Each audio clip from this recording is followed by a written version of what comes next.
You ask Tiger to solve. This deals with linear equations with one unknown. The final result is x equals -7. Let's solve it step by step. Group all x terms on the left side of the equation. Subtract 14x from both sides.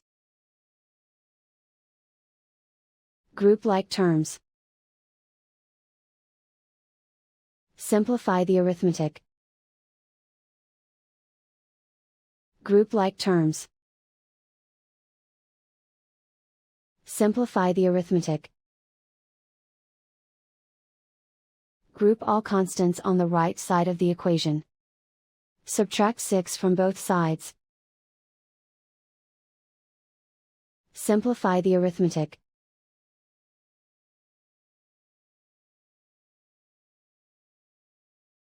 Isolate the x. Divide both sides by 3.